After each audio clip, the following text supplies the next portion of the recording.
What is up, guys? Welcome back to another episode of the Fantasy Fellowship. My name is Kyle. We have a special guest with us today. It's been a while since we had Jesse on the show, but today I think we're just going to be talking about some ADP for your season-long redraft leagues, and then we'll take a peek at some fun DraftKings season-long props that we were digging at earlier. So, Jesse, what's going on, man? How we doing? Good morning. Happy Saturday. Happy Saturday. On the show. For a good time. Hopefully we'll get you on some more shows before the Labor Day weekend. But for now, we're looking at Drafters ADP. And the reason we chose Drafters ADP to talk about is because they don't have a playoff style format with their best ball drafts. It's weeks 1 through 17, top score. So their ADP, and it's full PPR too. That's why we like it. But their ADP is more of a correlation, I think, to our redraft leagues and how we're kind of thinking that way. And basically, I just want to open it up and we'll take a peek and kind of just mosey on down the top 275 and we'll just sprinkle in thoughts throughout. But what is your thoughts on Drafters ADP so far? You've got a handful of drafts under your belt, and I guess how much do you think it relates to like our redraft leagues coming up? Yeah, I mean, I think for this season particularly, we're seeing that heavy shift of running backs finally sliding down the board, receivers are going early. In a format like this too, where it's full PPR and you're starting three receivers, you kind of need to have those wide receivers, and it kind of forces you to, because as you get to the second round, you see very quickly that like wide receiver 2 tier comes into play, and you're like, oh crap, if I don't grab one. But I mean, it brings in some interesting strategy because maybe you go 2 heavy running backs and then you just like stack receivers. So there's a lot of different options, but I definitely don't feel comfortable if I'm walking away without a receiver or 2 in those first 3 rounds. So it definitely forces your hand a little bit in there. I mean, and most of the websites now have caught up to that. Drafters is there. I mean, Underdog is even worse, and they're half PPR, which is kind of crazy. Yeah, I mean, I think that's one of the marquee takeaways for this season in particular. And so with best ball in the top 12 here, we have 8 wide receivers, we have 1 tight end, and only 3 running backs. If I were to toggle my screen and go to the ESPN redraft like projections, it's probably more like 6 or 7 running backs in the first round. So they have CMC, they have Austin Eckler and Bijan Robinson in the first 12 picks. Do you think there's any other running backs that should be up in here? I guess, do you want to talk about, I mean, what are your thoughts here when you see CMC at 4, you see Eckler at 7, and Bijan at 10? These all feel about right to me, but is there a case for any other running backs to be in this top 12? Yes, I think a lot of the question marks in that next tier running back we're looking at is, you have Jonathan Taylor, Derrick Henry, Nick Chubb, maybe Tony Pollard starts to get some love. So I think with Chubb, Henry, and Taylor, I think really the issue with those guys, right, is I think they lack a little bit of that PPR upside, right? So I think Bijan, I think we're expecting them to throw a lot. Desmond Ridder did check down to the running back at the end of last year, so we saw a little bit of that. I mean, Eckler is the PPR god, and CMC is, he's catching 70, 80 balls. Saquon is maybe the one exception there, where maybe he will get some more passing work. And it's like he's kind of the one that I think maybe does belong, maybe closer to where Bijan's going. I think Saquon does have that upside. But then, right, we have the contract situation. Is he really going to hold out? Probably not. He doesn't sound like he's going to, so I don't think it's as big of an issue as like Josh Jacobs, for example. But I think that's just kind of where how many balls are they catching is kind of the big separator for them. I mean, Chubb, so safe, so secure. He's going to get a lot of carries, but the floor is just so much higher with these guys who are catching 6, 7 balls a game. And I want to pull up because the Browns are going into the season with Jerome Ford as their running back too. Finally, no Kareem Hunt. Are we going to finally get Nick Chubb like unleashed? And not even unleashed. If he's, so his 2019 season, he ran for almost 1,500 yards. He caught 36 passes on 49 targets, 278 yards as a receiver. I feel like this is kind of where he's looking at for a floor this year as a receiver, probably 2.5 receptions per game. And that just hasn't been the case the last couple of years. So he's getting in a little bit of boost. And to me, I think we're probably going to see his greatest fantasy points per game. He's probably going to hit 17, 18. So he's for sure one of my favorite running backs kind of going in the second round. But if we go back to the Drafters ADP, just looking at all these receivers, let's just Justin Jefferson and Jamar Chase. Those two are both our top 2 guys, correct? Yeah. And then the conversation to me, it begins at 3 with, do you want to take Cooper Kupp, or are you comfortable taking Christian McCaffrey? as the first running back off the board. I don't know if Tyreek Hill is in the conversation of Kupp and CMC, but I've seen Tyreek go as high as 3. He's also got weird tendencies to just get into stupid situations, and that might, lower his ADP in most people's eyes. But that Kupp, CMC, Tyreek, Kelsey, Eckler, to me, that is like the second tier here.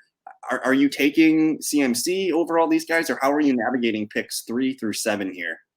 Yeah, ultimately, you can't complain or be upset with if Eckler goes 3 there, if Kelsey goes, if someone wants to just nab Kelsey as the dominant T in the game.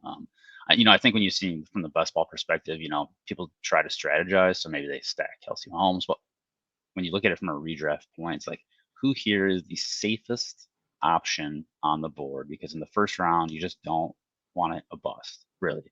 CMC presents probably the lowest and the most amount of risk just from the injury perspective, just from the 49ers, rotating. A healthy Elijah Mitchell is probably going to get some more work. I think Cooper Kupp is just set up to dominate targets again if he just stays in the field. Last year he was projecting just to blow everyone away from a wide receiver perspective. It's probably set up to do that again. I don't see any real competition in St. Louis. Their defense got worse. If they want to be in games, they're going to be throwing a lot. He was the best. He was the best non-QB points per game last year before injury too. So I think people forget about that. So he's been one of my.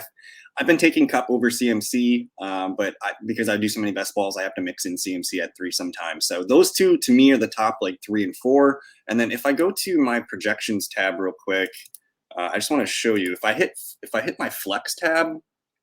Let me just filter by PPR. I have more running. So Nick Chubb peaks into my top 12.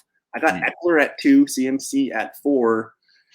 Bijan and Chubb are all in my top 12 when I just filter by flex. So I'm totally cool with Eckler and CMC being a top 5 pick. Bijan to me is the end of the first round. And then Nick Chubb, we can talk about him in a second. But I do think CMC, Eckler both belong in that conversation. And then that tier to me, it really ends after the 7th because you got Diggs, AJ Brown, Bijan, CeeDee Lamb, Amon-Ra St. Brown, Devontae Adams, Garrett. Well, it just kind of keeps dragging here. Yeah. I don't really see it. What's the difference between Diggs all the way down to Garrett Wilson? I'm not really so sure. So I'm struggling, and it just keeps going down. I think Devonta Smith's a tier break from Wilson to him, and then you got this jumble of running backs. This is a really murky tier, and it just feels like all of these guys, you can make a case for being a late first-round pick. How are you especially if you get the 8th, 9th, 10th pick, how are you navigating your draft position that way? Yeah, so even Olave down there at 21 overall, you just have a huge grouping of guys that could be first rounders next year, right? Nick Chubb's probably never going to get into the first round just because he's catching up balls, but all these guys, they showed last year that they can be dominant and elite players. Jalen Waddle was absolutely smashing while Tua was healthy last year. It's not uncommon for 2 receivers on the same team to be top 12. It's happened before. It obviously could happen again. If Tua stays on the field, Waddle's going to pay off at wide receiver 11. So it's really defining from this category, who do I like the most? Who's going to get the most? Who's getting the most, chunk of the action for their team? I think Garrett Wilson is a great play. Devontae, proved us all last year that it doesn't really matter. He's kind of QB proof. Now we get to see with Jimmy G. Is he healthy? Is he not healthy? He's an interesting option. When you're at the back end of the drafts here, who I really want to walk away with either 2 receivers or a receiver and a running back. So I think grabbing an AJ Brown, maybe a CD Amon to start, and then coming back with Nick Chubb is kind of a perfect start to your draft. You get an elite receiver, and then you get a very secure, stable running back that, as long as he doesn't get hurt, is going to be an RB1. Amon-Ra St. Brown's really growing on me, man. In a full PPR, I'm all in. Half PPR, he kind of slides to me a little bit. But if say you're picking at the 12 spot and you're up to pick, and all the top 11 guys are gone, Amon-Ra St. Brown is an easy click for me. And then I struggle because Devontae, we have Raiders questions. Garrett Wilson is a fine pick as well. But you also just have to wonder, the Broncos have really screwed things up for us because we have that in our brains now with Rodgers going to the Jets. So there's some hesitation there, but I think everyone's pretty high on Garrett Wilson. And to get Garrett Wilson as your wide receiver 2 feels a little bit like a cheat code. Same with Devontae Adams. If you can put him in as your wide receiver too, both these guys are tremendous at Yeah. that spot. But then if you don't say you do take Amon-Ra St. Brown and you don't get a receiver here and you want to go with Nick Chubb, that it's just a well-balanced start. You're getting a top 5 running back and maybe a top 5 wide receiver with St. Brown. Because if you take the 2 wide receivers, you're going to get kind of locked out at getting a top 10 running back, and you're probably not going to love the options at the 3-4 turn. So it's a tough build. I think I'm more so leaning. I don't know, man. It's tough because like to get that Devontae or Garrett Wilson at your wide receiver 2 spot sounds really freaking good. So if you're one of those people that can predict running backs with good ease and make sure you have enough guys to fill in the gap there, by all means go for the 2 wide receiver start, because it's such a sexy look to get Devontae or Garrett Wilson at the 2 spot. But Nick Chubb, like in a full PPR, it's surprising to see him here at 15. This is probably the highest we've ever seen Nick Chubb in terms of ADP.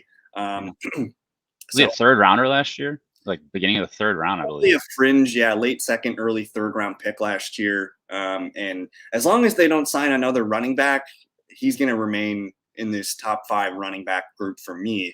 And then you're not clicking Jalen Waddle over Devontae and Garrett Wilson, are you? Just because he's the number 2 on a good team? Yeah, I think there's just so much more work for Adams and Wilson there. I mean, I do like Waddle. I mean, Waddle's probably your mid-second guy, where once those guys go, you're like, all right, you have Waddle, Smith, and Olave in the next tier. Maybe I'll just grab one of those guys and go. Maybe if you started with Bijan, you come back with Jalen or Eckler, Waddle, not a bad combo. But to your point about like if you don't take a running back, the nice thing about redraft is like you get to play the waiver wire, and there's going to be running backs that are going to crop up. There's always a couple. I mean, there's always injuries, and then like Gus Edwards is out there, all of a sudden he's a RB2 for a few weeks. So you can kind of mix and match. You just have to be confident that you can find those guys, get ahead of the right guys to hold on your bench for when your running back core inevitably needs help. So I'm looking at Saquon Barkley, Jonathan Taylor. Barkley's ADP is dipping a little bit because of his contract concerns, but I watched that full hour podcast with him talking on that Money podcast. And one, he's an amazing dude. Like he just seems like he just seems normal. Like you could talk to him and he's really intelligent with the financial stuff too. And it sounds like he has weighed out his options. He does not seem like a guy that is going to miss week 1. Jacobs, on the other hand, he feels murkier, but I think Saquon Barkley, with all the things the Giants have done in the draft and the free agency, they're a team that is ascending. Year 2 of that offensive system with Brian Daboll. Barkley at 17, man, like he's a top 5 running. Like he's kind of a safe click right now. And the fact that he's falling into the 20s in some drafts feels kind of silly to me. But tell me why Jonathan Taylor should be your selection in round 2 if you have a mid-round 2 pick. Yeah, Jonathan Taylor. I mean, what happened last year, the ankle injury. So now everyone's kind of just, oh man, we took him 1st overall, 2nd overall last year, and it didn't hit. And now I think people are a little sour on him. So he's RB6, and I mean, if he plays a full season, I think RB6 is probably the low point for Jonathan Taylor. I mean, look at the way the offense is going to operate. Got Eagles philosophy just getting ingrained even further. They go from Frank to Shane, and so I think it's one of those situations where JT setups just get a huge workload. And I guess one of the question marks that you can kind of think about is Anthony Richardson going to steal touchdowns in the goal line? So is that an issue? If he doesn't hit the touchdown numbers, then maybe he falters a little bit.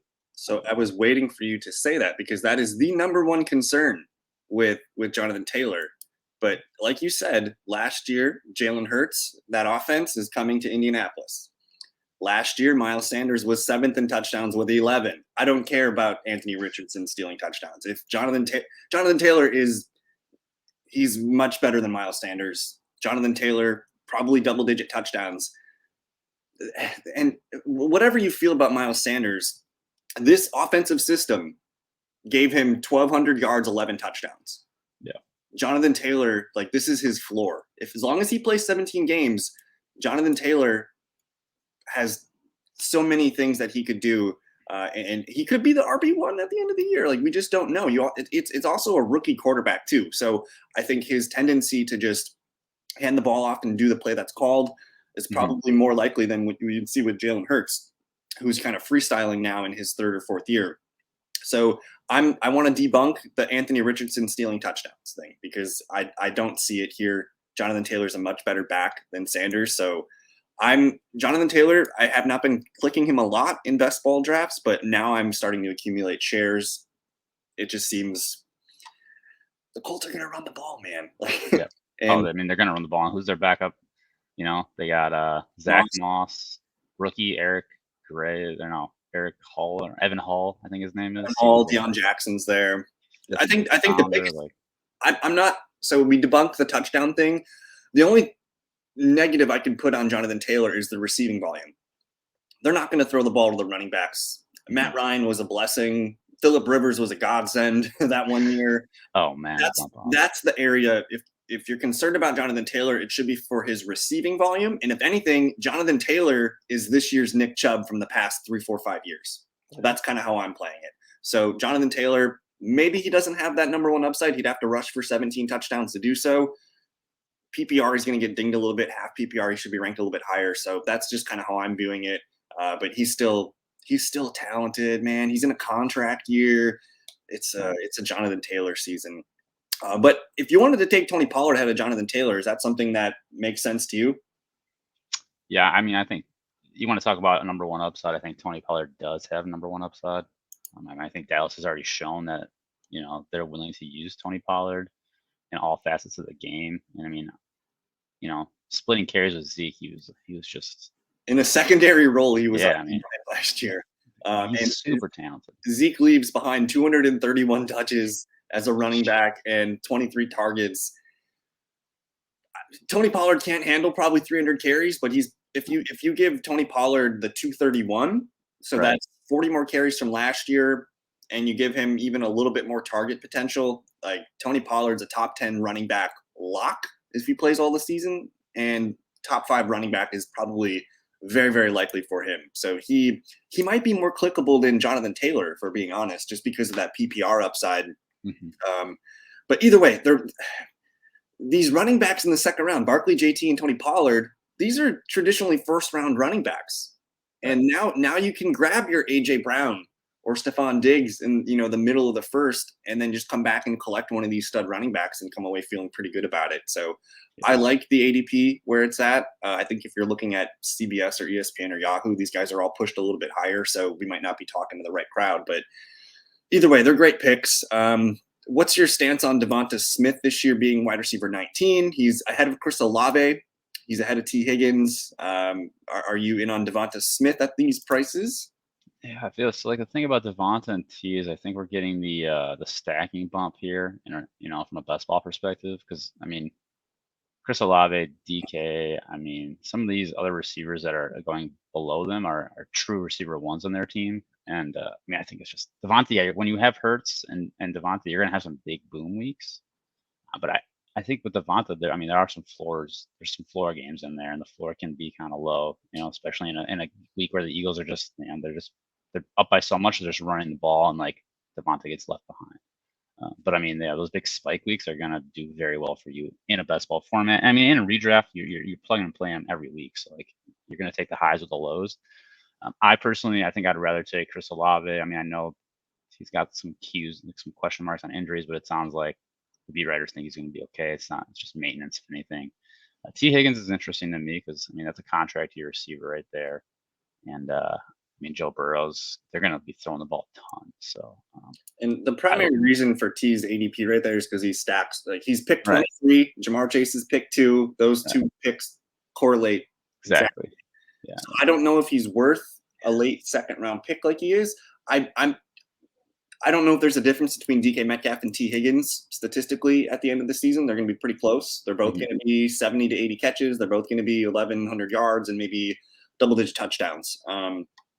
But I completely agree. Olave over Devonta Smith at ADP for me. And then the quarterbacks, man. When do you take Mahomes? You got Hurts here, and Josh Allen is actually starting to dip around the list. Yeah, let me get him on the screen here. How are we navigating the quarterback waters here? Do you want one of these top 3 QBs this year? So, I mean, in a one quarterback league, I think ideally for me in a one quarterback league, I'm waiting on quarterback. I think that you can really build your team up with skill players, and then you can find the quarterbacks, especially in the one QB league, that are gonna hit. They're gonna be QB1s for you a few weeks of the year. Maybe you take two. You have kind of one back end that you can play the matchups with, or you can even look to the waiver wire for in a one QB. In a two QB, a little bit different, just because you're essentially you have to start two, and if you had an elite one, there's much more of an advantage to a team that's walking away with, say, Kirk Cousins and Daniel Jones versus you having like a Hurts and then waiting and maybe scooping up, a Jordan Love later. I mean, I think the positional value is so much higher in a two QB league, whereas in a one, there's just there's options on the waiver wire. I mean, it's easier to trade for a quarterback. In the two QB league, if you don't have two good quarterbacks, you really got to hit. You got to hit on all your skill players, otherwise you're in a tough situation. So for me, I think I'd rather click a DK Metcalf at Josh Jacobs at this point in the draft if it's a one QB. And we'll talk about Jacobs in a second, but my stance on QB, and this has been a philosophy I've used the last few years. I don't like taking a top 5 QB. My best thought on QB is, can I draft a QB being drafted outside the top 5 QBs that has potential to finish in the top 5? So I believe Lamar Jackson's the QB4 on this list. I'm okay with him. But then QB5 is Joe Burrow. QB6 is Justin Fields. QB7 is Justin Herbert. QB8 is Trevor Lawrence. I think that tier from Burrow to Lawrence, that is the sweet spot for me, because Burrow's a late 4th on drafters, Fields, Herbert a 5th, Trevor Lawrence in the 6th. That to get one of these stud, and granted, like Metcalf, Higgins, those guys are both profiled as wide receiver 2s. You can get Derrick Henry, who's a potential top 5 running back. You could get Josh Jacobs, who's, again, he was the RB1 last year. I think those positional values make more sense. The only way you should be taking a QB here is more for best ball stacking. Or if you just wanted to get that Mahomes-Kelsey stack in your redraft league, go ahead and do it. But to me, we're waiting on QBs. What are we doing with Josh Jacobs and Ramondre Stevenson here in the middle of the list? Yeah, I mean, those were guys that we liked clicking a lot. Obviously, with the Lenny Fournette situation, Ramondre's that's not official, right? Or is that official now? It's not official, but I think it's official that the Patriots are going to sign a running back. Right, yeah. Fournette and Is it Cook? Is it Fournette? Is it, yeah. The ghost of Darrell Henderson. And by the way, like Melvin Gordon signing was like one of those. You know the meme where those 3 people are in the church with the guns, and then Melvin Gordon's the sniper on the list or on the top there, and nice. he's out of nowhere and signs for. We don't know what the contract is, but right. It could be $3 million. $3 million, but it's got to be heavily reduced and incentive. There's some incentives there. But so Ramondre, I brought Fournette into my projections and just kind of had him eat in some of the work. I had him for about maybe 90 carries. I had him in there for maybe 40 targets, and that nibbled from Ramondre. I think Ramondre is unclickable here right now, just because we're predicting in the future Patriots sign a running back. Ramondre dropped down to my running back 18. So if you're drafting today, please don't click on Ramondre Stevenson in the 3rd round. He's going to be a late 4th, 5th round pick soon. Give me Aaron Jones over Ramondre at this point. Dude, give me David Montgomery over Ramondre Stevenson. Yeah. We can go that low if we want. But Josh Jacobs, man, we mentioned before that Saquon, not so likely to hold out. Mm-hmm.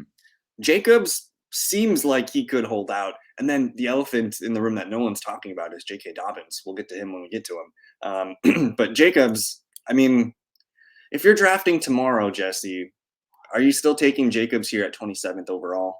Yeah, I'm just not clicking those 2 guys right now. I mean, what sucks is it kind of diminishes the value of like the 2-3 turn here when you lose these 2 running backs who they were good spots there, I think, initially. And, I mean, Jacobs, the contract situation's tough, and you hope he figures it out.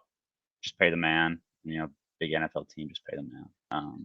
It makes Derrick Henry look a lot better next to Jacobs and Stevenson. So I mean, absolutely. Yeah. Because I mean, Titans have shown like Tannehill's our guy. We got Hopkins. We want to win, and if they're going to win, Derrick Henry's going to be a big part of that. So I mean, yeah, I just give me that next tier running back if I really want to reach for a running back in the early 3rd. Your Breece Hall, So, Jahmyr Gibbs. We can talk about that next tier. so I have on the screen picks 25 through about 38. So the third round, through the end of the third round, you have 4 QBs being off the board, 19 receivers, 11 running backs, and 2 tight ends. We've talked about the QBs. We've talked about some of the running backs here. But let's talk about the third round wide receivers. You can talk about Metcalf if you want, but Metcalf's one of those guys at the 2-3 turn that you don't really have a chance to fall in the third. So Ian Allen, Calvin Ridley, Debo Samuel, Amari Cooper. Those are the true third round receivers. Which ones of those have you been clicking most?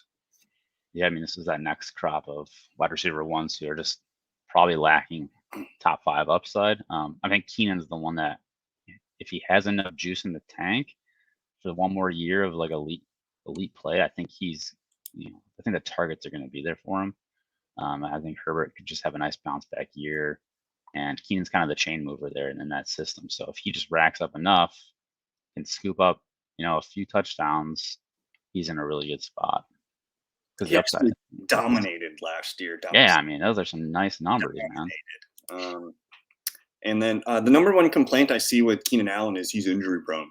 Yeah. The dude has missed 3 games since 2017. So, well, not counting I guess last year he did get hurt. Yeah, But last before year. that, he missed 3 games in 5 seasons. Of course, everyone's thinking about 2015 and 2016. So I just want to debunk the injury prone feel. I mean, his points per game numbers are up there. I mean, that's a wide receiver one number. 16, 17 points a game. That's gonna make you a top 12 guy. Yeah, he was 12th in PPG last year, and I think he got hurt in one of those games, so that number might be skewed a little bit. He might be in the 17s. It seems like Keenan is like a more matured, fine version of Amon-Ra St. Brown. It's kind of how I see it. And if he's got, like I said, he's got to stay on the field, and he's going to do it. So he's not a guy I'm afraid to click in the third, especially as my wide receiver too. Could look really nice. Calvin Ridley. I mean, a little bit of questions on how that's going to look. Is that going to be his man? I mean, Calvin Ridley hasn't played football in a while. Like, what's he going to look like? But I think it's a nice fit. I mean, that's the Jags needed what they need last year. They needed a guy who could just move the chains. Christian Kirk, your deep guy. Zay Jones kind of tried to fill that role, filled it admirably, but Ridley's just kind of a step up there for me. Ridley is upgrading Marvin Jones significantly. Yeah. Like Zay Jones is good. He's fine as a number 3 receiver. Mm-hmm. Kirk is going to be the slot, but Calvin Ridley is a significant upgrade to Marvin Jones. It's just with the Ridley in the Jag situation, I'm like, do I want to pay 33 price for Ridley, or do I want to get Christian Kirk in the next round? So that's kind of how I navigate it. But one more point on the Chargers and Keenan Allen. Their window is like now.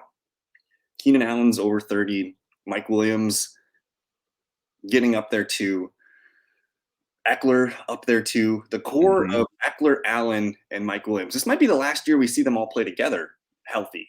So I kind of want to lean into that because it feels like this could be lightning in a bottle for the Chargers. It's got to be this season. So that's one way I'm thinking about the Chargers. Talk to me about Debo and Amari Cooper here. Debo, I mean, you just don't know. You just don't know because, now that CMC's there and healthy, now that Elijah's there and healthy, are they going to stay healthy? Very unlikely. So is Debo going to maybe end up getting some of those RB touches and touchdowns that helped propel him the year before? Perhaps. But the way that they use him, he's not a full true wide receiver. He's taking running back carries and he's getting banged up doing that. He's just, he's manufacturing these yards after catch and yards after carry, yards, and he's getting smoked. But that 2021 season was fun. 8 touchdowns, dude. I mean, yeah, he's not getting that. I mean, CMC is that guy now. He took over that role, and you're going to give those to CMC. You're not going to give those to a aging wide receiver. You're going to give those to the superstar CMC. So now he has to try and find his way as purely a wide receiver. And I personally think Ayuk is just a better wide receiver at this point. Ayuk is the better technician. He's like a gadget guy. Debo is more of Debo is what we wanted Laviska Shenault to be. He's Cordero Patterson, but better Cordero Patterson. So I need to my adjust opinion. my numbers, man, because I think I have Debo too high. One, he doesn't stay healthy, and two, they just have so many mouths to feed now, and he's not going to get that rushing upside. So to me, Debo's a tough click here. A lot of the best ball dudes that I follow, though, they like Debo, and I'm just like, I don't know, man. I think I'm clicking. Right. To be honest, like it's tough because Makes you think too. Like, these are guys that like they're good industry guys, like guys that like have won tournaments before. So it's like it makes you look into it. And when I look, I don't find it. this is a tough. This might be the area to swerve on wide receiver. I can make a case for Amari Cooper because I think Deshaun Watson's going to have a nice bounce back season. Hmm. Um, Lamar Jackson kind of sticks out as the unicorn here with the quarterback. There's no other quarterback in his range right now. Otherwise, so we've kind of covered. Did you want to say anything on Mark Andrews? I don't have any issues if you want to click Mark Andrews in the third. Uh, I mean, it's you go from Mark Andrews down to TJ TJ. Hawkinson. So I don't think there's that much difference between the two. I just want to yeah, look at my numbers. So whenever I'm drafting, I'm pulling up my projections by flex, and you can see like I have Kelsey as my 13th best player. I scroll down here, and the gap between Hawkinson's at 61, and I guess Mark Andrews is at 40. So it's still a decent gap, I guess. But it just I don't know. Tight end such a crap hole where I feel like paying a third round price, but then you're comparing him to these guys in the third round, which we just don't feel great about.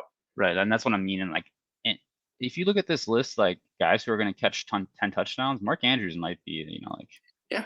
top of that list. I mean, if they're going to throw more, if we like the new offensive coordinator in town and we think like, they're going to try and sling it, I feel like Andrews in the red zone. Like who else do they have to throw him to in the red zone? Odell. He'll The way make. the way I've been taking Mark Andrews is I don't take him at ADP. I take him a few picks after. So if I'm in that 10, 11, 12 hole and he's available at pick 34, 35, 36, then I will click. But Yeah. I'm not aggressively targeting him, I guess, in any way. And then before we get into the fourth round guys, Brees Hall coming off the ACL tear on the PUP list to start training camp. He's a guy I've clicked a decent amount here, but now we're going to hesitate on this, right? What are you doing with Brees Hall? Yeah, Brees Hall, he's a guy that, I mean, you get him an RB11, RB12. I mean, last year he was probably set up to be a top 5 guy in that first season before he went down. Just looking like an absolute smash at ADP, and then he gets the ACL, and obviously we know like ACLs and running backs, like it doesn't always happen in the first year back. However, with Brees Hall, I mean, there is, if you go to the Twitter, look at the Twitter docs and the fantasy docs, what they'll say is that it's not as serious. It wasn't just an ACL, it was a clean ACL. It wasn't ACL plus PCL, which like Javante dealt with, J.K. Dobbins dealt with, Cam Akers dealt with. So like it took them a full season coming back, and maybe Brees Hall has a little bit quicker of a trajectory just because it was just the ACL.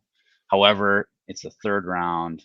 Like there's question marks, right? I mean, We want him to fall into the fourth round because then it gets a right. little bit more palatable. But the dude was RB7 on a points per game last year, and he was in a committee at Mm-hmm. that time. So, and even if so, I don't know what the numbers are on running backs coming back from their ACL tear the first year. But if we project him at maybe 80% of his ceiling, um, that would still put him in maybe the 14, 15 points per game range, which at RB11 prices, I think it checks out. And as long as you plan, you need to have a plan for Brees Hall. When you take Brees Hall, take Samaje Perine, take Jamal Williams, take a guy that you're going to depend on in September and give Brees the opportunity to ramp up slowly. You can't plug him in there week one and expect him to pay off RB11 prices. That's just not happening. Mm-hmm. But there's a plan for it. So if you're savvy enough to handle it, he's a good click. But we want him to come closer to 40. I Yeah, I think at agree. this point. Second half guy, but just like in the third round, you're taking a second half guy when you can maybe take Zach Charbonnet or a Tank Bigsby or something like that. All right, hot question: true or false? Brees Hall will be on the winning BBM4 team this year. Oof. I mean, who's their Week 17 opponent? The Jets. The Cleveland Browns. Likelihood is possible, yes. I think just because everyone's been drafting May, June, July, the winning BBM team might come a little bit later this year because there's so much uncertainty at the running back position. You have those free agents, you got Dalvin Cook, you got a little bit of question marks there, especially with Brees, JK, a couple of the other injury guys. If Brees falls a little bit, he might be on the winning BBM team as a fourth round pick. But let's move into the fourth round here, starting with Jahmyr Gibbs. That goes down all the way to Joe Mixon. Through 48 picks, you have 15 running backs off the board, 26 wide receivers, 5 QBs, and still only 2 tight ends. Tell me sweet things about Jahmyr Gibbs. Sweet things. Yeah, I mean, Lions obviously had a plan. If you see any draft videos of the room when they took Jahmyr Gibbs, they were just, I mean, they were lit up. They were lit up for this guy. They traded up for this guy.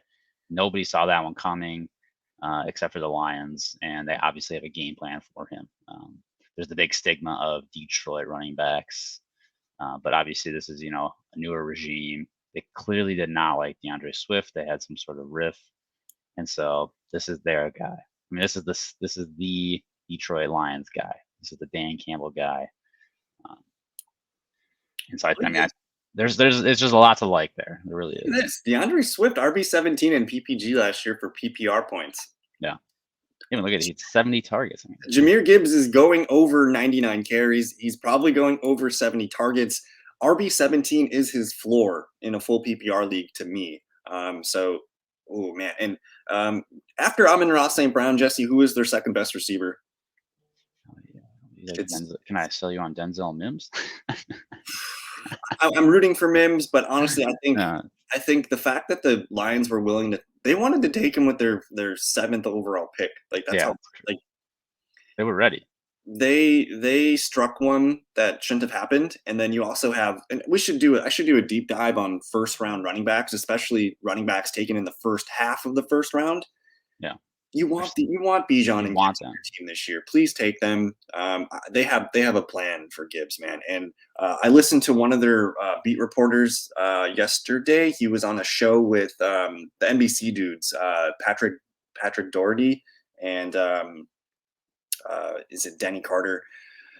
They're going to use Swift, or they're going to use Gibbs and Montgomery on the field together, because I think they do recognize that Gibbs is their second best playmaker after Amon-Ra St. Brown. They're going to move them all around the field. They're going to stay on the field together. So I'm pretty bullish on both Lions players, and absolutely he sticks out. I mean, Najee Harris is kind of a tough click, and then you have a drop down to ETN down here. To me, he's the ideal 4th round running back if you can get him there. And to be honest, I'm willing to take Gibbs over the question marks that we have here at the back end of the 3rd round. So I want to stamp Jahmyr Gibbs as one of my players to draft this season in PPR leagues. Yeah, I can't argue it. I think that's a good take. And I mean, Gibbs he's a rookie, but he's a rookie that's on the field day one and getting used a lot. And he's also he's kind of pro ready coming from Alabama. He had the one full season there. He played at Georgia Tech, and I watched him at Georgia Tech, and I'm like, I can't wait for him to get to the NFL. And then he gets the NFL tryout with Alabama, and he still showed up. So he dominated SEC last year as a receiving back. I'm all in on him. What about these other running backs here? Najee Harris at RB13, and then ETN. Weird. There's only 14 running backs through 48 picks, man. But what are your thoughts on Harris and ETN? Yeah, I think this 4th, 5th round for me is where I really like to get my running backs. I think there's not a huge difference between, well, now especially like Jacobs, Ramondre, Brees, and these guys. I mean, you have Najee, probably not my favorite of the options, just because his per touch numbers, they're not good. It's like he really is relying on volume. And now you have Jaylen Warren coming into the picture, who the Steelers like a lot. I mean, the beat and the drum is steady for Jaylen Warren. So if he's taking away the receiving work, you're not going to get a Le'Veon Bell where he's not efficient, but the volume is so high and the Ben's dumping off to him 8-9 times a game. You're not getting that with Najee. You're only getting a workload of carries, and you're getting 3.5 yards maybe per carry. So if he's not getting that PPR work, is he going to fall into the end zone enough times to be useful? Maybe, but he's got to pay off basically a running back one number for you to get there. And I'd rather just click Travis Etienne. I mean, I think his upside's way more. I mean, he's a way more efficient runner in an offense that's like the next breakout offense potentially. So I do see the touchdown upside there with Travis Etienne. I think, like you said, he's an ideal click in the 4th round. Joe Mixon, we were nervous about Joe Mixon even being on the team, and now he just got a contract. Yeah, I'll take that. I mean, he's probably going to rise a little bit, I would expect. Maybe he kind of jumps into where Najee is. I could see Najee and Joe Mixon swapping spots ADP wise. But maybe talk. What are your thoughts on Joe? I'm curious what you think, because I know you were not high on him going into the. I'm going to sprinkle some doubt on Joe Mixon because the dude might get suspended. Some of the sharp heads that I've been following think that he's going to get slapped with a 2 to 6 game suspension because he is a repeat offender of harming women, which is. Don't like that. Ask yourself, why did they make Joe Mixon take a pay cut? Yeah. Because he's probably not going to play the full season. So it was a significant pay. We're talking $4 something million for this year and next year. So $8 million off of his plate. I want to root for him on the field, but something's fishy here. And I'm not quite sure what to do with Mixon. Again, if he's suspended even for 2 or 4 games, what do we do with that? So I have questions there. With Najee Harris on the Steelers, so the Steelers after the bye, they were really freaking good. Where's my number here?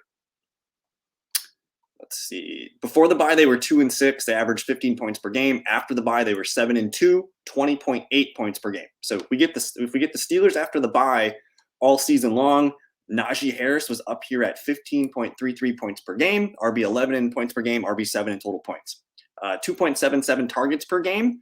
But he did lose work to Jalen Warren. So like you said, he had 3.5 targets during that losing streak at the first half of the year. That came down almost a full target per game. So there is some doubts on his total receiving volume, but the Steelers played better, and so did Najee Harris down the stretch. And their offensive line got improved. They drafted a good tackle. They also signed a guard, I believe, that looks pretty good. And the last 4 or 5 seasons, the Steelers have had like the worst offensive line. PFF ranks them 12th. So I clicked on Najee Harris the last couple of days because he's starting, like you said, like when you mentioned him maybe slipping to Joe Mixon.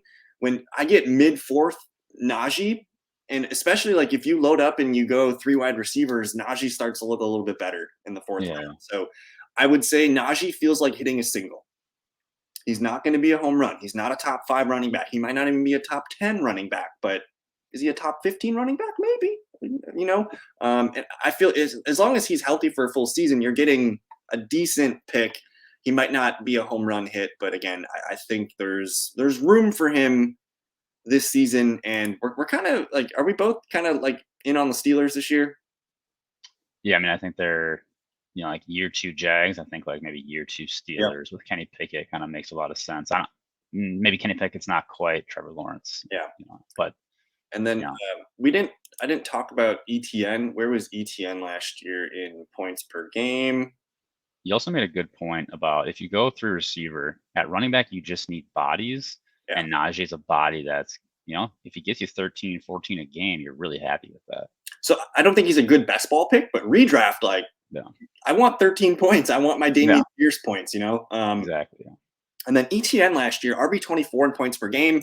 He impressed as a rusher. I think everyone kind of labeled him as a receiving back. He's not a receiving back. He is a good running back. I just have to wonder what Tank Bigsby's going to do in this role behind him. But so I'm slightly concerned about that points per game. But I mean, at the end of the season, ETN still finished, where was he? RB17. So can he improve in his second full season? I think so. But again, I think all of these running backs that we just looked at and talked about after Gibbs, Najee, ETN, and Mixon, they all kind of feel like singles to me, where it's like, if I started the 3 receivers or 2 receivers and a tight end, they look better. So I think there's a way to draft these guys. But then what do you think about this is a receiving whack-a-mole game here with this cluster. Line them up. Which one are you clicking the most? I guess Mike Williams is in this tier for me too, so we can include him.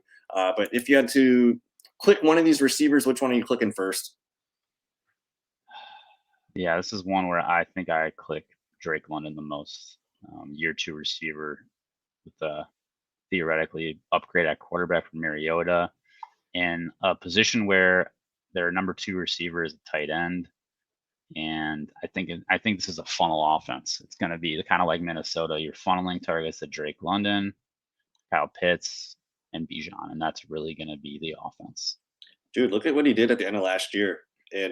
So week 15, 16, 17, 18 with Desmond Ritter, he did not score a touchdown in these 4 games, but he put up 14 points, 16.6, 9.7, and 18 points. With no touchdowns. That's Wide what you want to receiver see. too. And no Kyle Pitts as well. That's another thing to keep in mind here. But Yeah. if he's improving this year, he's probably going to be in that 12 to 14 points per game, which if I look here in the points per game department, that's going to put him as a top 20 wide receiver. I like Drake London quite a bit. I like Christian Kirk too. I like Kirk. Yes. Christian Hopkins. Watson's a best baller, and then go on Hopkins. Yeah, I think Hopkins is. I mean, it's kind of like we've seen it before. With the Titans, we've seen Julio. We've seen these guys come. The difference with Hopkins is I think he's not quite like he's not relying solely on he's not a speed guy. He's not like a bully you guy. He's an acrobatic finesse guy. He can still run his routes. I'm certain of that. His feet are still going to be quick. Tannehill's probably going to feed him the ball a little bit, especially he's going to be that chain mover. So not a guy I hate, just a guy that in the Titans offense, I don't love the upside, whereas Kirk's with the Jags, great upside. I mean, Drake London and Atlanta, they're going to be, I think it's an interesting team. I mean, Atlanta's really could be a playoff team this year for sure. And I think they're going to throw to him a lot. Terry is kind of the forgotten guy where he's just been a steady chugger. I think last year was kind of a little bit of a disappointment. Plus we saw Jahan Dotson come in there, and I think people are excited about Jahan, and Terry's maybe just the old guy, but old guys pay the bills, man. Terry's old? No, I mean old in the sense of he's 27, dude. So that's getting there. Older. I mean, I think just people see Dotson, they get excited about the year two wide receiver, whereas I think Terry's still there, and you get the question marks with Sam Howell, what's he gonna bring to the plate? I mean, Christian Watson, yeah. The other two. Yeah, I mean, he was electric. If his route tree develops this year, look out. Yeah, he was electric. They let him do what's it like painting by numbers last year. I think they're removing the numbers this year, and they're going to let him do a little bit more work. So these are interesting picks here. Joe Burrow, we didn't talk about him. He is such an easy click for me. In redraft, I don't care if I have Jamar Chase or T. Higgins. I don't need to stack Joe Burrow in my redraft league. So he is the first real quarterback that I'm considering drafting in my redraft leagues in a 1 QB league. Mm-hmm. So I love him there. Mike Williams, we kind of talked about the Chargers just they're in a window right now where I want to believe. And Mike Williams last year, his points per game, where was he? He was wide receiver 23. So he's going to be of use as long as he stays healthy. And then let's get to the 5th round.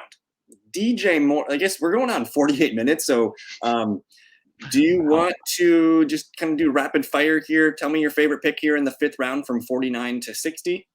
Yeah, favorite pick, 5th round. I've been clicking a lot of Deontay Johnson lately, just because I'm a believer in the Steelers, and I think he's the chain mover there. And if he just improves his efficiency a little bit after the catch, he's going to have a monster year. So that's my favorite pick there. We should touch on JK just because the running backs are a mystery this year. And we added to that with JK mysteriously getting thrown on the pup. They signed Melvin Gordon. So it's just there's just so much uncertainty surrounding the running backs this year. Hopefully you're not drafting your redraft team yet. I think for now you got to wait and pause on J.K. Dobbins. In best ball drafts, let him fall right now. He's going to be a mid-6th at some point here. But the running backs in this range, Aaron Jones. Mm-hmm. Yeah, I'm clicking. These are clicks for me. I like both those guys. Herbert's my favorite pick, especially in a 1 QB league. I want Herbert on my teams. Deontay's the dude. He was the number 1 ranked receiver last year in ESPN's analytics. He was a perfect 99 in open score. So he's open all the time. Yeah, he doesn't offer a lot after the catch, but he gets catches. Anything on Justin Fields? Yeah, I mean, the ceiling is the ceiling's there. I mean, he could blow the world away. DJ Moore's got a true weapon now. Obviously, he's going to run for probably 1,000 yards again. We can touch on the DK props, but we like some of them. So, and then let's just rapid fire again here. This is round 6 with Tyler Lockett all the way down to Kadarius Toney. This is kind of an ugly group. If you had to pick 2 players off this list, who do you want? Yeah, along your thoughts of the redraft, Trevor Lawrence is a guy that I want to click. He got another weapon, should improve on year 2 numbers, which is amazing. And then Michael Pittman, I think, is kind of your forgotten about wide receiver 1. Wide receiver 34, and he was a top 20 wide receiver last year with Matt Ryan, Sam Ellinger, and Dusty Nick Foles. Even if Anthony Richardson's under 60% passing for his completion percentage, Pittman's going to be fine. He's a wide receiver 3 on your fantasy team this year. So I like Pittman. I'm interested in Cam Akers. Lockett, sure. Cam Akers is definitely an RB0 target for me. And then Jackson Smith-Njigba. Do you take him here at wide receiver 36? He's one of those guys where I think you have to plan for him to be on your bench to start the year, but he will work his way in. And then any love for Kyle Pitts? Are we back on the Pitts? I'm not clicking those mid-round tight ends very often. This is the 7th round, starting with Dameon Pierce at 73, all the way to David Montgomery at 84. I like this group. This is a fun round for me. Who do you like? Yeah, I think there's one guy for me in this round that I'll take every time if he's there, and it's Rachaad White. Oh, in years running back. I know I probably didn't see that coming, but I just think he's that. I mean, I love starting 4 receivers and then coming back in the 6th, 7th and taking a couple of Akers, Rachaad White. David Montgomery is interesting there too. I think Rachaad White's just going to be on the field, and he's talented enough that if you give him enough work, he's going to produce something for you. So what, like 12 to 15 carries per game, maybe 4 or 5 targets per game is in his. So he's just a high floor PPR outlet for you. I'm gonna spill the beans, man. David Montgomery is my crush for the season. At RB26, we're talking Jamal freaking Williams, over 1,000 yards last year. Granted, 17 touchdowns. The Lions got stopped so much at the 1 or 2 yard line last year. Monty's not getting 17, but he could get 10. He could get 11. But to get 250 carries and 1,000 yards down here at 84 pick, everyone likes the Lions offense. I think you should too. David Montgomery is my click here at the end of the 7th round. But I mean, Dameon Pierce, a fine running back too. He's the same as Najee Harris to me. I like Dallas Goedert as a mid-round tight end. He actually, in yards per game last year before his injury, he was number 2 in tight end. So I think tight end 2 is in his range of outcomes. And to be honest, last year Goddard was the cog in the machine. Like Devonta Smith was not Devonta Smith until Dallas Goedert got hurt. So things up, yeah. Goddard is a dude that I like on my teams. Pickens is fun. Quentin Johnston is fun. But let's finish this up here with the final top 100 or so picks, starting with Deshaun Watson, and this goes all the way down to Alvin Kamara. It's a gross group. Who do you like? Yeah, this is where things start to get a little unhinged, right? I'm really coming around to Javonte Williams coming back. It might take a little bit. He's that second half guy. Maybe you get Samaje and Javonte, but the talent he was so fun to watch as a rookie. And I gotta believe. I choose to believe in the talent and, getting off that injury timeline and coming back healthy, hopefully. The big thing will be if he's not on the PUP list next week to start camp, it's wheels up. Like he's going to be better than we thought he would be. So I like that pick. Dude, I'm a sucker for James Cook. I think he is better than people think. I don't think Damian Harris is a factor in the passing game. We're talking this is your DeAndre Swift for the Lions, but he's on the Bills. Like last year, James Cook had some opportunities behind Devin Singletary. He actually kind of evened up at the end of last year. Like he started earning just as many opportunities as Devin Singletary. And you think about it, the Bills are a passing team. Cook's going to be on the field maybe 60% of the time. They're not a team that runs the ball in the red zone anyway, so I don't care about red zone touches. Mm-hmm. It'd be nice if he gets some, sure, but this is a high volume receiving back who is, if he gets 150 carries this year, he's going to be a smash because I'm not really baking in him to be much of a rusher. I'm baking him in to be a receiving back. So to me, he's kind of discount DeAndre Swift in the Bills offense. And then Gibson's another one of those guys for me. But any final thoughts here on this top 100, or should we go peek at the DraftKings stuff I prepared? Yeah, just quick touch on Elijah Moore. I think you get a guy traded to the Browns. Some people are oftentimes scared to target a receiver who move teams, but I think last year showed that's last few years actually have shown like these receivers can slot in with a good quarterback. I mean, a huge upgrade for Elijah Moore. If Deshaun Watson can kind of produce, I think Moore could have a really good year. Uber talented guy. What are the odds Elijah Moore finishes with more receptions than Amari Cooper this year? What would you put the percentage chances on that being? Oh, let's say it's probably in a 30-40% chance. Yep, I was thinking 35-40%. Maybe 40-45. I don't know, man. Amari Cooper's been pretty inconsistent. Yeah, I mean, inconsistencies. I mean, maybe Moore is their chain mover, and Cooper's kind of more their. I just chuck it up for him. Next week we get the training camp hype videos. I am ready for the ADPs to move off of one freaking catch from a video. Yeah, it's gonna be fun. You're gonna see like mid draft, like a video comes out, and all of a sudden Zay Flowers goes in the 7th round or something crazy like that. If we get a report that James Cook is in on the goal line carries, oh boy, second practice, oh my god, man, it's gonna be fun. But I have prepared some DraftKings projections. You guys can. I did put out a video. I covered this the other day too. Maybe I'll link it down below or something. But I took all the numbers from DraftKings. These are their passing leaders this year. They got Mahomes at 2, Patrick Mahomes 1, Herbert 2, Joe Burrow, Allen, Kirk Cousins. And this was my takeaway, Jesse. Take one of these top 5 QBs. Kirk is free, but he's in their top 5 of passing yards. And then when we get to the touchdowns, he's also in their top 5 for passing touchdowns. But our guys, Herbert and Burrow, both on that same list. Mm-hmm. So either pay up for Mahomes or Josh Allen, but you can get these two guys at roughly the same yards and touchdowns, which feels kind of good. And then there's your Trevor Lawrence. There's Jared Goff. Any quick thoughts on these passing yardage totals? Yeah, I mean, DK is baking Kirk to throw a lot this year. So they're wheels up on the pass weapons, and they're probably a little bit down on Alexander Madison. I mean, Alexander Madison, career backup. He's an interesting guy. We didn't even talk about him, but he's an interesting guy. Last year, Cousins threw for 4,500 yards and 29 touchdowns, and we're thinking they're going to pass even more. So if you're a betting man, I'm going to take Cousins over. But I just want to show you. So top 5 in yards is Mahomes, Herbert, Burrow, Allen, Cousins. Let's go look at the touchdowns because it's the same list. Mahomes, Burrow, Allen, Herbert, Cousins. Good. You could.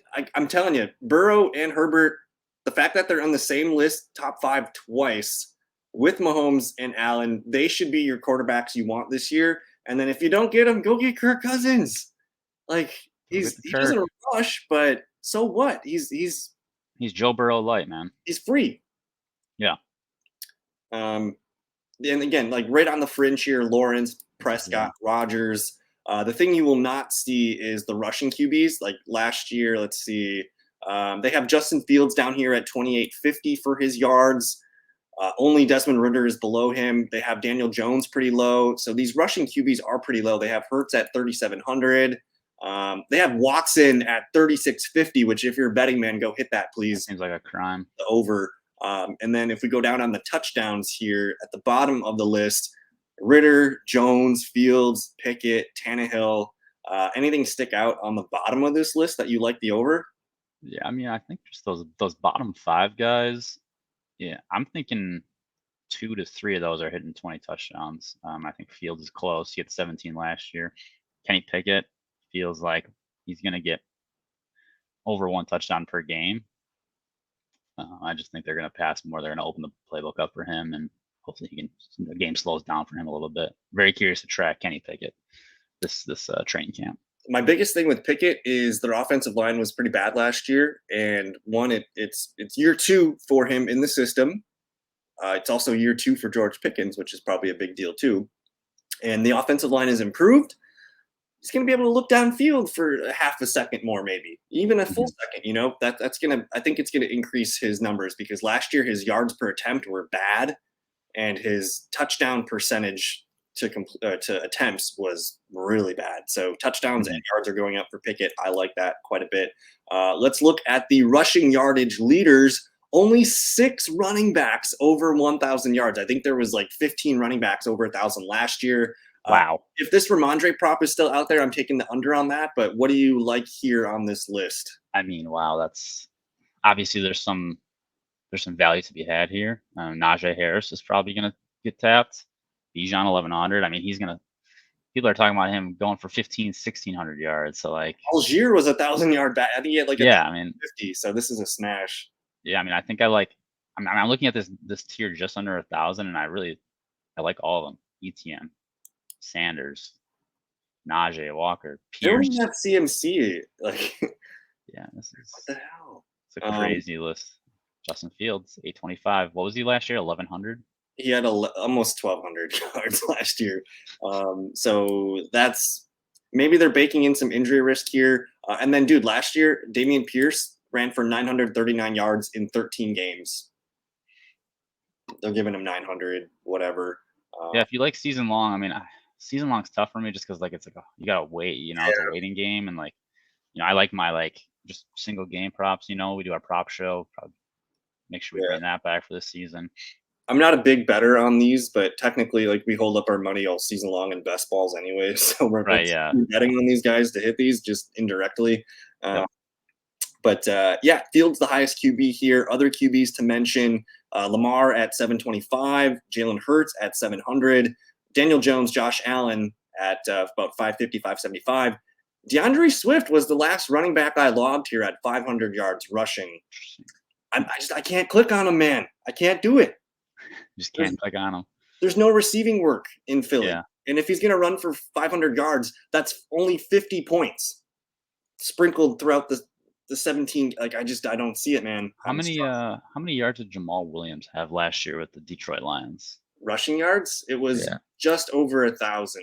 Because they got David Montgomery for 750.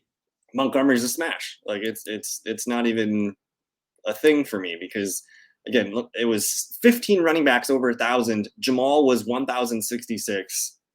I mean, David Montgomery skill upgrade to Jamal Williams? Yes or no? 100%.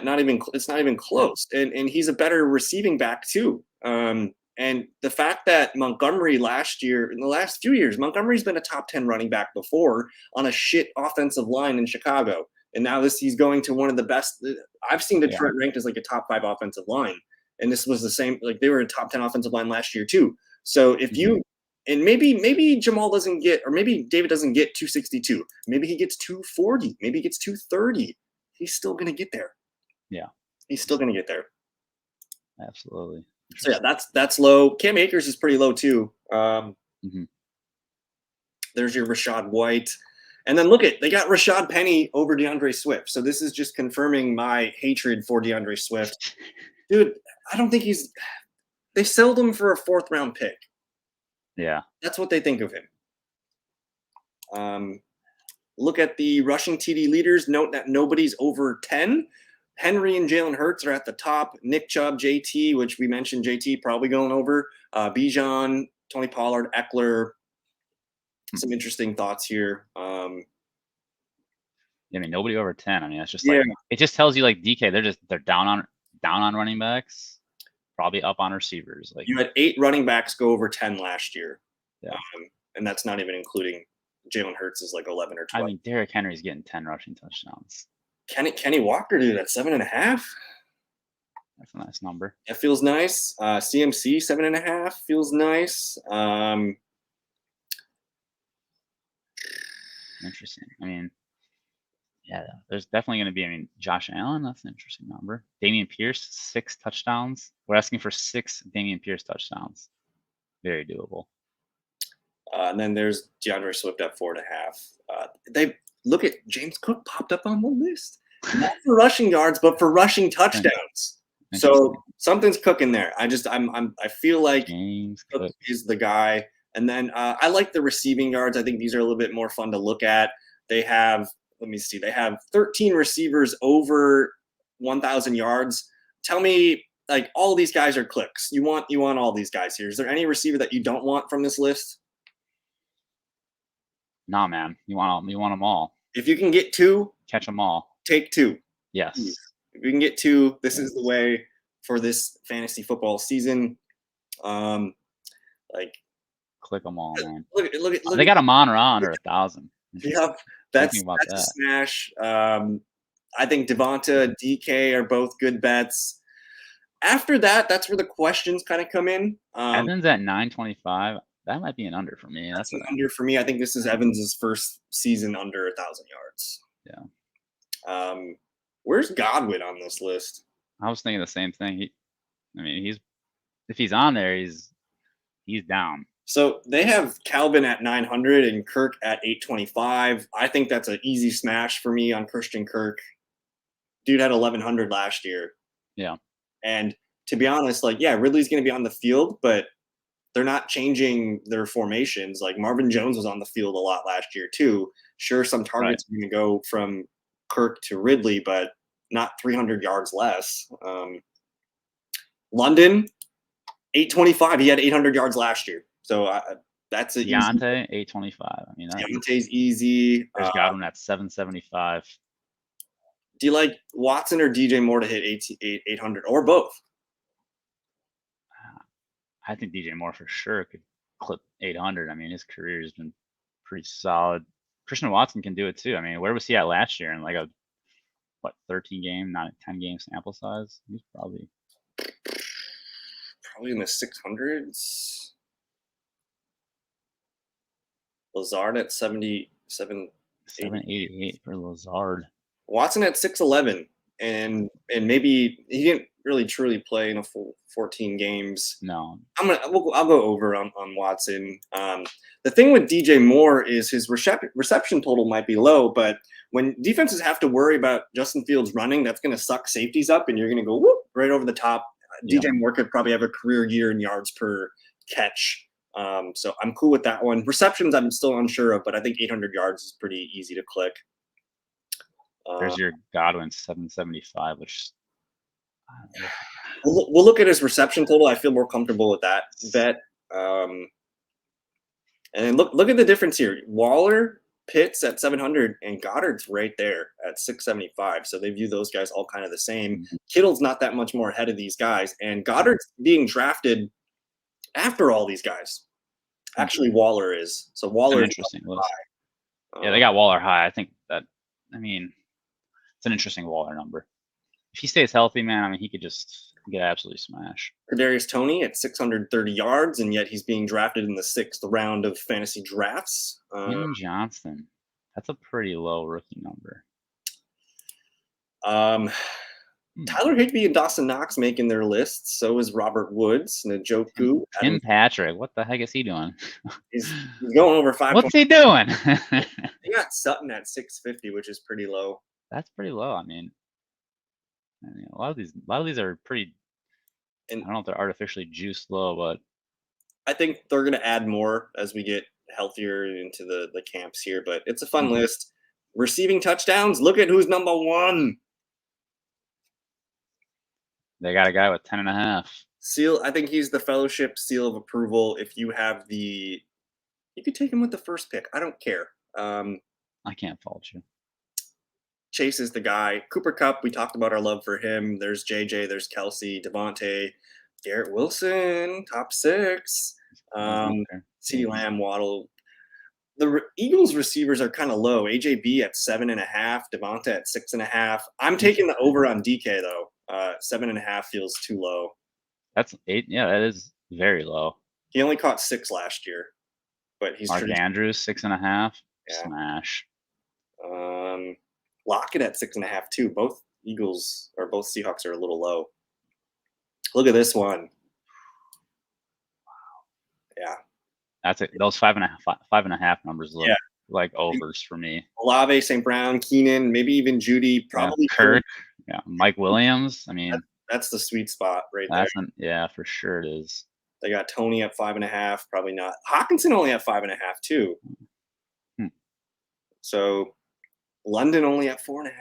I think he caught 5 last year. Terry Pittman, London. Watson and DJ Moore 4.5. 4.5. I mean, DJ Moore might not be a touchdown guy, but I mean, Watson, 7? I haven't seen Brandon Ayuk on any of these lists, which is surprising. Maybe he's just not. That's interesting that they won't have his numbers in yet. Yeah. They got Debo. I saw Debo Yeah, 4.5. 4.5. Tyler Higbee's making his way on the list. Tyler Higbee's a steal, dude. There's a lot of A lot of touchdown props here. yeah, Three and a half Dallas Goddard. What do you think about that? That's that's a hit. Goddard's going. He's gonna probably get 5 or 6. But they put Van Jefferson on the list, Interesting. MVS on the list, Evan Ingram at 3.5, kind of low. Yeah, that seems kind of nice. Him and Goddard. I mean, I should. Yeah. Those are taps for sure for me. Then the final category is receptions. 3 guys over 100 receptions. Tyreek. Go ahead. I mean, Tyreek Hill over. What was he at last year? I mean, I assume he was over 100. 111 maybe. Yeah. 119. Holy shit. Jamar Chase is probably going over 100 for me. Did you know last year Jamar Chase was the leader in targets per game? Really? He was number 1 over Cooper Kupp. So he just missed a few, huh? he just missed 3 or 4 games. But dude, we're gonna see. This might be the best Jamar Chase season of his career. I'm all in on that. But any final thoughts on this? I want to show you at the bottom of the list here because that's where it gets a little interesting. Again, Watson and DJ Moore both at 62.5. Unsure what to do with that. They have George Pickens at 55.5. I'm buying that. That seems low. That seems very low. Let's see. Mike Williams is kind of low too at 57.5. I mean, he's a guy that should catch 4 passes per game. Easily. Yeah, Watson, DJ. The fact that they have Evan Ingram catching 63.5 and only 3.5 touchdowns, that seems like a discrepancy. You should probably take the touchdowns on. Goddard only at 54.5. Like Kyle Pitts, 52.5. I mean, boys, what are we doing here? These tight ends are pretty good. That's 3 catches a game, pretty much. Yeah, even the 3, 4 is pretty low. They had Joke and Joke have 550 yards. That's a number that seems very low. Yeah. Tim Patrick makes his way in here. He's gonna be a guy this year, but yeah, man, that's the list. Any final thoughts before we get out of here? This was fun. Yeah, I mean, I think we're right in our this is it, the lull right here, right before training camp starts, and it's just gonna be a moon rocket ship. It's gonna be awesome. We're under 50 days. It'll be like 45 days or so till something like that. But dude, we get preseason games in like 2 weeks, so like it technically feels like it's already here. But tomorrow I put out individual videos on my QB, running back, wide receiver, and tight end ranking. So that's what I'm trying to crank out tomorrow. I just want to get a July update on stuff before the training camp, and I'll make another update on August. So I got those coming. I'm trying to think. I don't know. We'll hopefully get you back here on another show. Maybe we'll get some training camp news and some things in a week or two. But yeah, man, This was fun. Any final thoughts real quick? If you had to tell the people one player you have to draft this year, who is it? Get Aaron Jones on your team. Wow, Aaron Jones. So you're Packers then, huh? I just think Aaron Jones is set up so well in that offense, man. So the difference between Love and Rodgers is Love will execute the play that's called. Yeah. Rodgers will go rogue. They're going to audible into trying to throw a Hail Mary to be the hero. If you're bored, go watch Jordan Love tape at Utah. The dude hits his first or second read really well. And if LaFleur is the play caller we think he can be, it's going to be a pretty good season for the Packers. But who's your one guy? Who's your one guy? One guy, dude. I think it's David Montgomery. If I was John Heffernan, I would say Trey McBride, but we're gonna go David. We're gonna go David Montgomery here. And yeah, if you're drafting best balls, go draft Trey McBride if you can, while you still can. Yeah, that's gonna do it. Enjoy the rest of your weekend, guys. We'll see you in a future video. Peace.